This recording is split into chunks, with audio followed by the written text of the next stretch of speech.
Assalamu alaikum, my dear aspirants. Today we are going to start our lecture number 14 of USA history. In this very lecture we will cover about the topic of civil right movements. Already हम लोग बहुत कुछ अपने 13 lecture में discuss कर चुके हैं USA history से रिलेटेड, जिसमें हम लोगों ने उसका इंट्रो देखा, उसमें हम लोगों ने उसकी एक्सपेंशन देखी, उसमें हम लोगों ने उसका कॉलोनियल टाइम पीरियड देखा, उसकी इंडिपेंडेंस देखी, उसकी एक्सपेंशन देखी, फर्स्ट वर्ल्ड वॉर में और सेकेंड वर्ल्ड वॉर में हाँ यूएसए के क्या रोल रहा है और वो किस तरह से इन दोनों जंग अजीम का हिस्सा बना है। उसके बाद हम लोगों ने कोल्ड वॉर के पर्सपेक्टिव में डिस्कस किया, उसकी इंडस्ट्रियलाइजेशन के पर्सपेक्टिव में हम लोगों ने डिस्कस किया है कि यूएसए किस तरह से इंडस्ट्रियलाइज नेशन बनता है। लास्ट लेक्चर में हम लोगों ने डिस्कस किया था कि इंटरनेशनल कंसर्न्स कौन से हैं यूएसए को लेकर। ठीक है, आई होप आप लोगों को लास्ट 13 लेक्चर समझ आ गए हैं। ठीक है, काइंडली अगर आप लोगों को पिछले लेक्चर्स में से कुछ भी ना समझ आए तो काइंडली आप लोग मुझसे पूछ सकते हैं। आज हम लोग सिविल राइट मूवमेंट के हवाले से डिस्कस करेंगे। इसमें हम लोग देखेंगे कि स्पेशली सिविल राइट मूवमेंट जो थी ना वो आइजनहोवर के टाइम पीरियड में शुरू हुई थी। ठीक है, उसका मकसद क्या था, उसके पीछे रीजंस क्या क्या थे, उसमें मार्टिन लूथर किंग का रोल क्या रहा है। ठीक है, brown versus board of education का क्या कॉन्सेप्ट है, मोंटगोमरी बस बाइकॉट का क्या कॉन्सेप्ट है, और एंटी सिग्रीगेशन लॉ कब, क्यों और किस वजह से इन्फोर्स्ड हुआ था। ठीक है, स्टार्ट करते हैं हम लोग अपना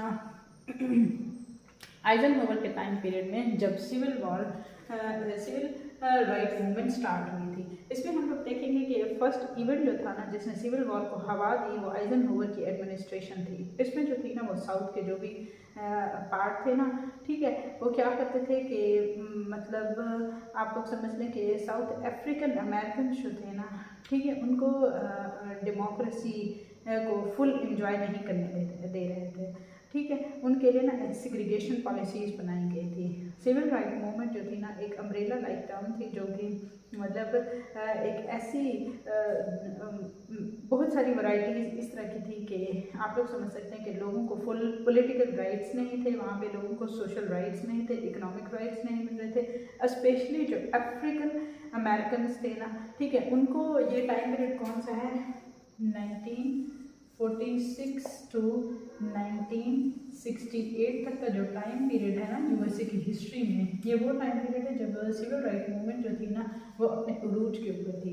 ठीक है, ये वो टाइम पीरियड है जिसमें लोगों को पॉलिटिकली डेमोक्रेटिकली वहाँ पे लोगों को राइट्स नहीं दिए जाते। वहाँ पे किस पॉलिसी के तहत लोग रह रहे थे, सेग्रीगेशन पॉलिसी के तहत रह रहे थे। इसमें रीजंस हम लोग डिस्कस करते हैं। फर्स्ट जो इसमें रीज़न है ना वो है डिस्क्रिमिनेशन, रेसिज्म, वाइट सुप्रीमेसी, यानी डिस्क्रिमिनेट लोगों को किया जाता है। यानी ये लोग जो है ना वो हाई तबके के हैं, ये लो तबके के हैं, यहाँ पे लोगों को ज़्यादा जो वाइट है ना उनको ज़्यादा हकूक़ हासिल थे और जो अफ्रीकन अमेरिकन थे ना उनको जो थे ना वो कम राइट्स मिलते थे। रेसिज्म का क्या कॉन्सेप्ट है, यानी रेशियल बेसिस के ऊपर भी लोगों को ट्रीट किया जाता था।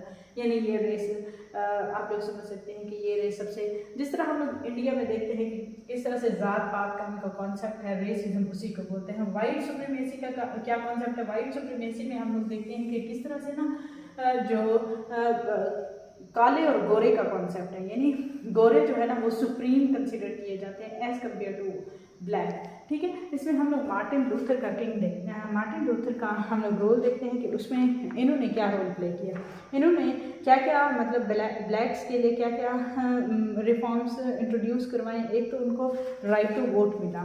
ठीक है, मार्टिन लूथर किंग का क्या मकसद था, उसने क्या करवाया कि लोगों को राइट टू वोट दिया, स्पेशली ब्लैक पीपल्स को। ठीक है, राइट टू वोट, ठीक है, राइट टू वोट का कॉन्सेप्ट दिया, यानी जो ब्लैक्स है ना उनको राइट टू वोट दिया जाएगा। डीसेग्रीगेशन की पॉलिसी अपनाई जाएगी, यानी लोगों को डीसेग्रीगेट किया जाएगा, वहाँ पे कोई सेग्रीगेशन का कॉन्सेप्ट नहीं होगा, यानी ब्लैक्स और वाइट को इक्वल बेसिस के ऊपर ट्रीट किया जाएगा, ब्लैक और वाइट्स को इक्वल बेसिस के ऊपर ट्रीट किया जाएगा। लेबर को राइट्स मिलेंगे, ठीक है, लेबर को फुल राइट्स दिए जाएंगे। उसके बाद हम लोग देखेंगे कि क्या किया जाएगा, बेसिक राइट्स का तमाम लोगों को इक्वल इक्वली उनको ट्रीट भी किया जाएगा और उनको बेसिक राइट्स वही पहुँचाए जाएंगे, बेसिक राइट्स, ठीक है। लेबर को राइट्स भी दिए जाएंगे और बेसिक राइट हर सिटीजन तक पहुँचाना उनके लिए लाजिम था, ठीक है। इसमें हम लोग brown versus board of education का कॉन्सेप्ट देखते हैं। इसमें हम लोग 1952 में देखते हैं कि एक लिटिल गर्ल होती है 7 इयर्स की, जिसका नाम होता है लिंडा ब्राउन, ठीक है। वो कहाँ पे रहती है? कैंसस में रहती है। उसने वो एक वाइट एलिमेंट्री स्कूल में एडमिशन लेती है, ठीक है। वहाँ के रेजिडेंट्स जो होते हैं ना, वहाँ पे सिग्रीगेशन का एक कॉन्सेप्ट एमर्ज होना शुरू हो जाता है, ठीक है। आप लोग ये समझ लें कि जो लिंडा ब्राउन होती है ना, वो रेलवे, आप लोग समझिए कि बस के उस हिस्से में जा बैठती है जहाँ पे वाइट लोगों ने बैठना होता है, ठीक है। क्योंकि बसेस में, स्कूल्स में, किसी भी इस तरह की पब्लिक प्लेसेस में क्या किया जाता था कि वाइट को और ब्लैक्स को ना एक सिग्रीगेशन लॉ के तहत उनको अलग-अलग मतलब आप लोग समझ लें कि एक अलग हिस्सा बना हुआ होता था बस में कि यहाँ पे सिर्फ वाइट्स ही बैठ सकते हैं। और लिंडा ब्राउन क्या करती हैं, वो बस के उस हिस्से में जा बैठती हैं यहाँ जहाँ पे वाइट लोगों ने बैठना होता है, ठीक है। वहाँ पे एक आप लोग समझ लें कि एक एनार्की लाइक सिचुएशन अराइज होना शुरू हो जाती है, जिसमें क्या किया जाता है कि लिंडा ब्राउन को कहा जाता है कि आप यहाँ से उठ जाएं, क्योंकि वाइट लोग वहाँ पे वाइट लोगों के बैठने की जगह है। ये आप लोग समझ लें कि ये जो केस होता है ना, वो सुप्रीम कोर्ट में जाता है 1952 में। फिर क्या किया जाता है कि कैंसस की जो सुप्रीम कोर्ट होती है ना, वो फिर डिसीजन करती है, ठीक है। इसमें इस पूरे जो भी सिग्रीगेशन का कॉन्सेप्ट होता है ना, उसको अनकॉन्स्टिट्यूशन करार दिया जाता है और ऑर्डर दिया जाता है कि हम लोग मज़ीद इसको फैलने नहीं देंगे, यानी डीसेग्रीगेशन की पॉलिसी अपनाई जाती है। अब मोंटगोमरी बस बाइकॉट का भी सेम वही कॉन्सेप्ट है, जिसमें जो है ना अलबामा की एक रियासत में रोज़ा पार्क जो है ना, एक ब्लैक वुमेन होती हैं, वो NAACP की मेंबर होती हैं, ठीक है। वो बस के उस हिस्से में जहाँ बैठती हैं जहाँ पे वाइट्स ने बैठना होता है, ठीक है, उस सेक्शन में जा बैठती हैं। ड्राइवर के उसको अथोराइज़ करने की कोशिश करता है कि आप ये जगह छोड़ दें, ठीक है, और किसी और लाइन में शिफ्ट हो जाए, ब्लैक्स की लाइन में शिफ्ट हो जाए, ठीक है। ये जो इंसिडेंट है ना, ये फिर बहुत ज़्यादा USA में जो है ना अनार्की सिचुएशन राइज होती है, ठीक है। वाइट्स के ऊपर एंगर जो है ना, वो वाइड स्प्रेड लेवल के ऊपर एंगर लोगों में होता है, ठीक है। उनके दिल में आप लोग समझ लें कि एक उनके अंदर ना एक बगावत लाइक सिचुएशन अराइज होना शुरू हो जाती है, क्योंकि वहाँ पे ब्लैक सिटीजन्स को जो है ना वो राइट इक्वल नहीं दिए जाते एज़ कम्पेयर टू वाइट्स, ठीक है। इसमें मार्टिन लूथर किंग का ये रोल है कि देखिए, मार्टिन लूथर किंग ने राइट टू वोट दिया था, डीसेग्रीगेशन की पॉलिसी अपनाई थी, लेबर को राइट्स दिए थे, बेसिक राइट्स दिए थे। यही उनका मतलब आप लोग समझते हैं कि रोल रहा है पूरे USA की हिस्ट्री में, क्योंकि उन्होंने 92 आर्टिकल के नाम से एक आप लोग समझते हैं कि एक पम्पलेट भी शाये किया था। उसका मकसद क्या था कि वहाँ पे लोगों को राइट टू वोट दिया जाए, ब्लैक्स को और वाइट्स को इक्वली ट्रीट किया जाए, ठीक है। ये उनका कॉन्सेप्ट था। एंटी सिग्रीगेशन लॉ को किस तरह से इन्फोर्स किया गया, ठीक है। इसमें हम लोग देखेंगे कि एंटी सिग्रीगेशन लॉ का क्या कॉन्सेप्ट है। सिग्रीगेशन लॉ,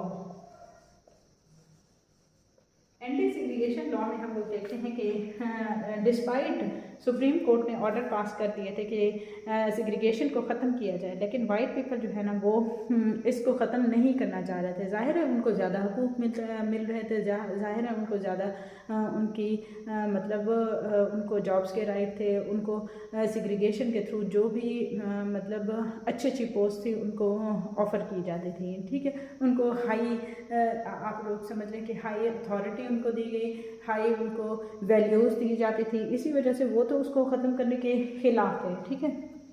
लेकिन कुछ स्टेट्स ने और लोकल ऑफिशियल्स ने क्या किया कि फेडरल गवर्नमेंट को ऑर्डर दिए कि वाइट और ब्लैक स्टूडेंट्स को सेम स्कूल अटेंड करने की इजाज़त दी जाए। वायलेंस वहाँ पे इरप्ट होना शुरू हो जाता है, क्योंकि वहाँ पे क्या होता है कि क्राइसिस लाइक की सिचुएशन अराइज होना शुरू हो जाते हैं, क्योंकि स्टूडेंट्स जो है ना वो हाई स्कूल में जो आर्कांसस में होता है वहाँ पे ब्लैक स्टूडेंट को आने नहीं देते, ठीक है।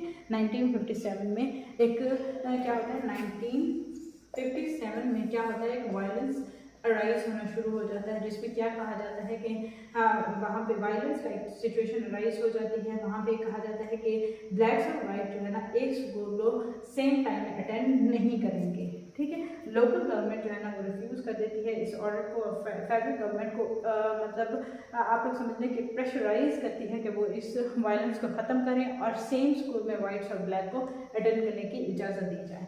इसमें जो सिचुएशन होते हैं ना वो टेंस उस वक्त होते हैं जब प्रेसिडेंट आइजनहोवर जो है ना वो अपनी ट्रूप्स भेज देते हैं, ठीक है, फेडरल गवर्नमेंट की तरफ कि वो ब्लैक्स और वाइट्स को एक ही स्कूल, सेंट्रल स्कूल अटेंड करने की इजाज़त दें, ठीक है। प्रेसिडेंट आइजनहोवर जो है ना वो प्रॉमिस करते हैं कि फेडरल गवर्नमेंट जो है ना वो इन्फोर्स करेगी कि यहाँ पे सिविल राइट मूवमेंट्स जो है ना वो स्ट्रांगली रिफ्यूज़ की जाएगी, यानी आइंदा इस तरह की वॉर लाइक सिचुएशन अराइज नहीं होगी। और सिविल राइट मूवमेंट जो है ना वो आइजनहोवर के टाइम पीरियड में किस तरह से फिर उसको ख़त्म किया जाता है, क्योंकि वो अपनी फेडरल गवर्नमेंट की तरफ अपनी ट्रूप्स को भेज देते हैं, यानी वो इस वायलेंस को ख़त्म करने, यानी वो इस सेग्रीगेशन को डीसेग्रीगेट करें, एंटी सेग्रीगेशन लॉज पास किए जाएँ, ठीक है। मार्टिन लूथर का मैंने आप लोगों को कॉन्सेप्ट बता दिया है कि उसने किस तरह से अपने पॉम्फलेट में लोगों को हकूक़ देने का अदा किया, ठीक है, लोगों